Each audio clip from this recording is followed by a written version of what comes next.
सी news Bharat में आपके साथ आकांक्षा यादव। वक्त हो चुका है न्यूज बुलेटिन का और आज न्यूज बुलेटिन में हम बात करेंगे कि अमरोहा में किस होटल में हुई चोरी, वहीं भदोही में राजस्व विभाग के कर्मी ने पीड़ित से क्यों ली रिश्वत, ललितपुर में पत्रकारों ने क्यों भेजा राज्यपाल को ज्ञापन और वहीं उन्नाव में विशाल दंगल का कहां किया गया आयोजन, ये सब जानेंगे विस्तार से। तो आइए निगाह डालते इस वक्त की खास खबरों पर। अमरोहा नगर कोतवाली क्षेत्र के मोहल्ला कुरैशी में खाने के होटल चलाने वाले आवेश हसन का कहना है कि उसके होटल में चोरी हो गई, इसकी वजह से उसका हजारों का नुकसान हुआ है। उसका ये भी कहना है कि अज्ञात लोगों ने 2019 में उसके होटल से चोरी की थी और आज फिर होटल से चोरी की गई है। इस पूरी वारदात हो जाने के बाद इस पूरे मामले में न्याय पाने के लिए अमरोहा शहर कोतवाली में कोतवाल रविंद्र सिंह के नाम लिखकर तहरीर दे दी है और इससे पूरे मामले में कार्यवाही की मांग की है। आपका नाम? अवैस हसन। पिताजी का नाम? अफसर हसन। आपका जो ये गोदाम है किस चीज़ का है? सर होटल है ये मेरा। अच्छा। तो पीछे से चोर लोग आए हैं, ऊपर से चढ़े हैं, पीछे निशान भी हैं उनके जूतों के। यहाँ के सारे कमरों के ताले तोड़ दिए हैं। सिलेंडर गया है एक, और क्या नाम है, मेरा एक मिक्सी गई है पूरी 5,000 रुपये वाली मेरी मिक्सी है, और एक दो यहाँ से सारे इंडियन मसाले जो भी होते हैं सारे मसाले चुरा के लेके चला गया। अभी भाई साहब ने बताया पहले भी चोरी हो चुकी है यहाँ? जी 2019 में चोरी हो चुकी, लगभग उस टाइम तो 60-70 हज़ार रुपये का सामान गया था। तो उस समय आपने कोई शिकायत लगाई थी? जी मैं थाने में हमने तहरीर लिखवा दी थी सर। सुनवाई हुई उस समय? सुनवाई क्या हुई, हम जानते हैं नहीं, अज्ञात लोगों पर शिकायत दर्ज हुई थी जो भी थी। तो बाकी पुलिस वाले आए थे, वो चेक वेक करके चले गए, बस सेफ्टी के लिए बता के चले गए अपनी सेफ्टी कर लो। तो अब क्या चाहते हो? अब क्या चाहते हैं सर, अब क्या हो सकता है? जी आप क्या चाहते हो? सर चोर को ढूंढा जाए, देखा जाए कि परेशान है इस टाइम, तो लोग लॉकडाउन खुला है, पैसा नहीं है, कौड़ी नहीं है, कैसे कैसे करके लोग अपने पैरों पर खड़े हो रहे हैं उधार कर्जा करके। तो अगर मदद होगी काफ़ी इससे चोरियों पे थोड़ा सा। अब पुलिस को सूचना मिली है, दी है नहीं है? अभी सूचना दी नहीं है, अभी आए हैं हम लोग, अब जाके। अमरोहा से सीनियर संवाददाता गौरव श्री माली की रिपोर्ट। भले ही सरकार भ्रष्टाचार निवारण और इस पर सख्ती की बात करती है, लेकिन सरकार की यह मंशा केवल हवा हवाई के अलावा कुछ नहीं है, क्योंकि सरकारी कर्मचारी अपनी पुरानी आदतों की वजह से सरकार के आदेशों की खुलेआम धज्जियां उड़ाते हैं और जनता के मन में सरकार के खिलाफ नाराजगी होती है। एक खास बात और देखने को मिलती है कि कुछ के मामले में जिम्मेदार अधिकारी को मामले की जानकारी होती है, इसके बावजूद भी कोई कार्यवाही नहीं होती और पीड़ित दर की ठोकर खाने पर विवश होता है। एक मामला भदोही तहसील के कंसरायपुर गांव का प्रकाश में आया, जहां पर राजस्व कर्मियों ने पीड़ित से काम पूरा कराने के नाम पर मोटी रकम ली और कई माह बीत जाने के बाद भी कोई कार्यवाही न हुई। हमारा नाम संतोष कुमार दुबे है। मैं जो है कंसरायपुर का निवासी हूँ। हमने जो है धारा 24 में जाकर पक्की पैमाइश करने का ट्रेजरी भरा, ज्ञानपुर बैंक में जाकर ट्रेजरी भरा। ट्रेजरी भरने के बाद में जो है हमारा 24 धारा के अंतर्गत पैमाइश हुई।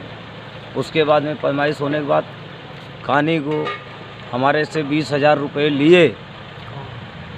मोहनलाल लेखपाल थे, वो बोले पूरे टीम के लिए हमको इतना पैसा चाहिए, ट्रेजरी का कोई महत्व नहीं है, वो तो सरकार में चला गया, हमको क्या मिलेगा हमको मालूम नहीं था। हमसे 20,000 रुपया लिए और 8 अगस्त 2020 को पैमाइश हुई और 3 महीने तक आने को हो गया, अभी रिपोर्ट नहीं सौंपी। उसके बाद हमने तहसीलदार के पास में जाकर उनसे जानकारी लेना चाहा तो बोले इसके बारे में हमको कोई मैटर मालूम नहीं है। 13/7/2020 को हमने ट्रेजरी भरा। उसके बाद में 20,000 रुपया लेने के बाद में जब हम आते हैं 1,500, 1,500 ये मांग करते हैं, लेते रहते हैं हमारे से, हमारा काम नहीं किए। वास्तव नवीन उनके असिस्टेंट हैं, उसके बाद लेखपाल मोहनलाल यादव, जो कि मोहनलाल यादव, ये सब राजस्व विभाग को बोलते हैं, सब हमारे मिले जुले जो जाते हैं उन सबको पैसा देना पड़ता है। ऐसा करके हमसे पैसा लेते हैं, हमारा काम भी नहीं किए, हमसे पैसा भी लिए, उसके बाद हमारा काम भी नहीं कर रहे। अभी भी बोल रहे हैं पैसा चाहिए मेरे को, जो कम से कम अधिकारी के पास में कोई रिपोर्ट नहीं सौंपे हैं, एसडीएम साहब के पास में कोई रिपोर्ट नहीं सौंपे हैं और हमको परेशान किया जा रहा है। हमने तहसील दिवस में शिकायत किया हमने एसडीएम साहब के पास, डीएम साहब के पास में जो है कि अपना लिखित जो है दरखास्त दे चुके, कई बार दरखास्त दे चुके, कोई अभी तक हमको कोई कार्रवाई नहीं हुई। हमारी मांग है, हमने पैमाइश करवाया, हमारा जो ज़मीन है हमको बराबर चल के उसको क्लियर करके, हमारा क्लियरिटी करके हमको दिला दें, जिससे कि हम अपने ज़मीन पे कब्जा करके अपना घर बार बना सकें। अगल बगल वाले, अड़ोस पड़ोस वाले सब लोग जो है कि जब हम बनाने की कोशिश करते हैं तो बवाल विवाद करते हैं, झगड़ा बवाल करते हैं, और हम नहीं चाहते कि हम झगड़ा बवाल करें। हमारे से क्या है कि हमसे झगड़ा बवाल नहीं होने वाला है। हम लोग सीधे साधे लोग हैं, कमाने खाने वाले लोग हैं, हम किसी से झगड़ा बवाल तकरार नहीं चाहते। हम कानूनी प्रक्रिया से अपना निवारण चाहते हैं, हमारा निवारण हो जाए, हम अपना घर बार बना के सुरक्षित, हम किसी से कोई विवाद हमारा न हो। भदोही से सीनू संवाददाता गिरीश पांडे की रिपोर्ट। मामला थाना जरिया के छिबौली गांव का है, जहां संदिग्ध हालत में तालाब किनारे मृत अवस्था में पाए गए करण सिंह का शव पोस्टमार्टम के बाद गांव पहुंचा। इसके बाद परिजनों व ग्रामीणों ने कबूतरा समुदाय के लोगों पर हत्या कर शव फेंकने व पुलिस पर मामला दर्ज न करने का आरोप लगाते हुए राठ जलालपुर सड़क पर जाम लगा दिया। इससे यातायात ठप हो गया। घटना की जानकारी होने पर पुलिस मौके पर पहुंची और लोगों को समझाने का प्रयास किया। गौरतलब है कि गांव के पास मंगरौल सड़क पर कबूतरा समुदाय का डेरा है, जो कि अवैध शराब बनाकर बेचने का धंधा करते हैं। मृतक करण सिंह इस डेरा में आना जाना रहा है। देर रात वो खाना खाकर गया और फिर उसका शव तालाब किनारे सड़क पर मिला। मासल में उठा के अपने मुँह घर में फेंक आई जो रात के तरफ मासल लेकर मेरे कोई रात भर ड्यूटी दी और रात भर पड़पलन की तो ड्यूटी बजाई जो मोए आदमी तो कोई पता नहीं ना मेरे बच्चे कोई सुनाई नहीं है। पुलिस वाली ने भीतर ले गए, भीतर पारन गए मासल लेकर कौन और पुलिस वालन ने ट्रैक्टर पे ऐसी मोए आदमी के फेंक दो ना, गाँव वालन के पूछी ना मुँह घर परिवार के। अच्छा, बस में इसके वजह से जाम लगा। बहुत बढ़िया। 24 घंटे हो गए, 24 घंटा में फिर भी इसकी क्या हो रहा है, बच्चा बर्बाद हो रहा है कि कुछ बर्बाद हो रहा है। मिट्टी को जला दिया गया कि जब तक पड़पला घर से नहीं लगा जाएगी ये माना चाहिए पड़पलन के जैसे मेरे आदमी की मिट्टी गई हो सही मैं उसकी मिट्टी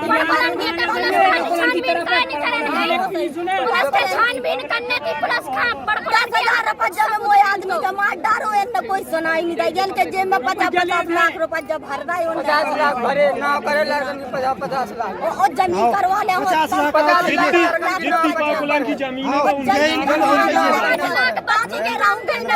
सुनाई नहीं दूंगा चाहे आप बदल जानता 50-50 लाख ना करवा के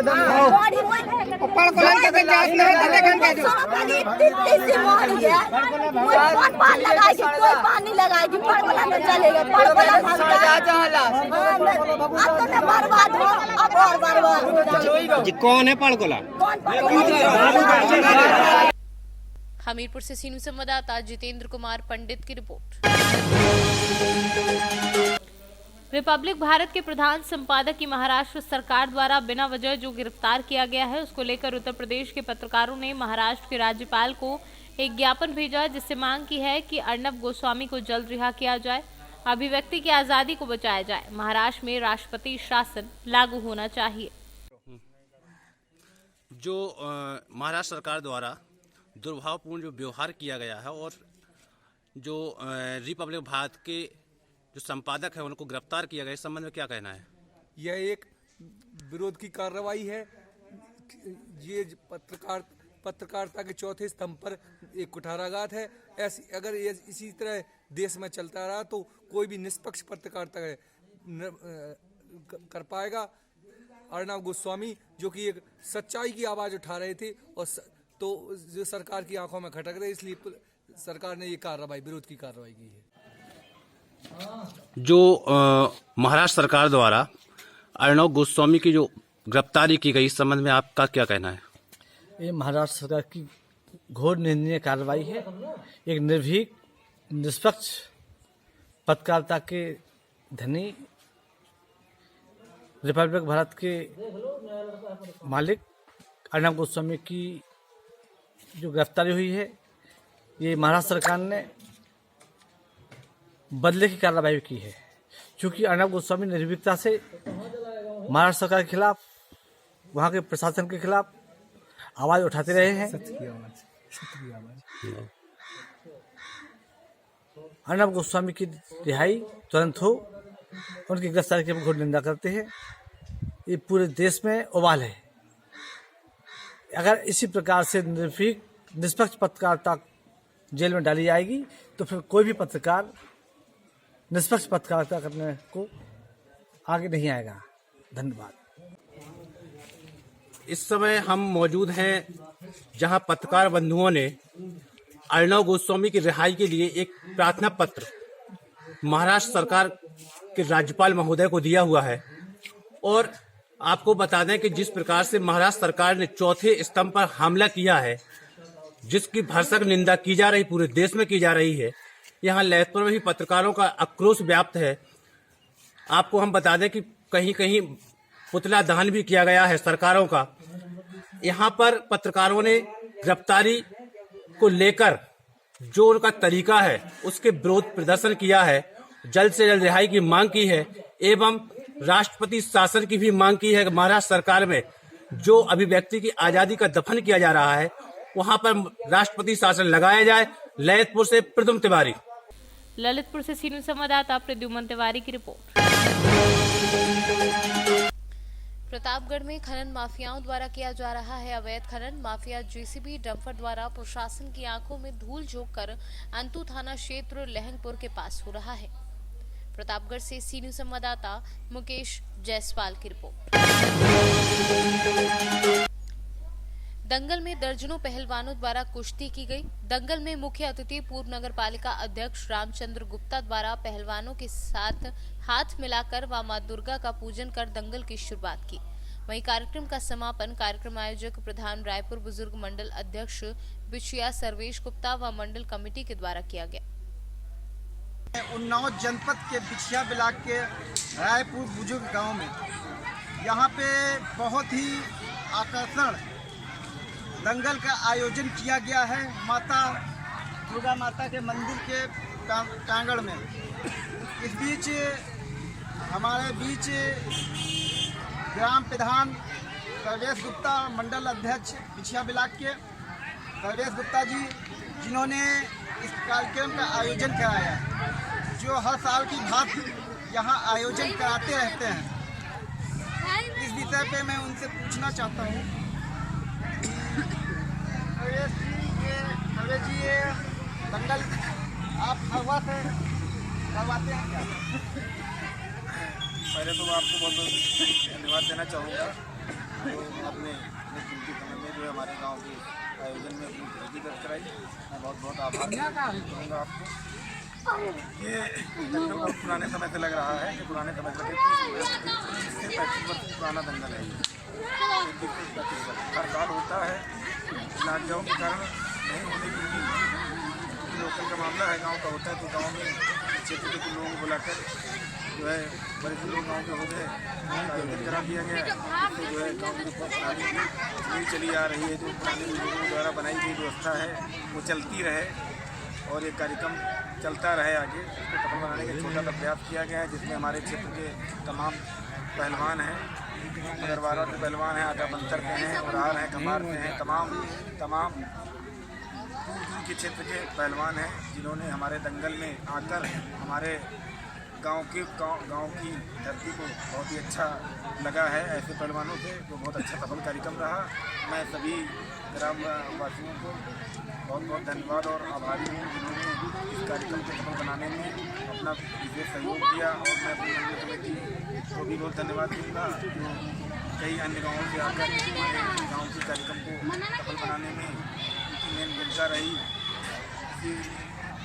इसमें हमारे जो गाँव के ठेकेदार हैं, बुजुर्ग हैं, और संतोष सिंह जी हैं, महामंत्री जी हैं, जी हैं, और बुजुर्ग हैं, बाबा जी हैं, तमाम सभी बुजुर्ग हैं। पूरी ग्राम सभा को मैं बहुत बहुत आभार व्यक्त करता हूँ और बहुत सफल आयोजन रहा। जय माँ दुर्गा, जय माता दी। उन्नाव से सीनियर संवाददाता सुनील साहू की रिपोर्ट। फिलहाल के लिए बुलेटिन में बस इतना ही। देश और दुनिया की तमाम खबरों के लिए जुड़े रहे सी न्यूज़ भारत के साथ। हर खबर आपके साथ, आपके हाथ।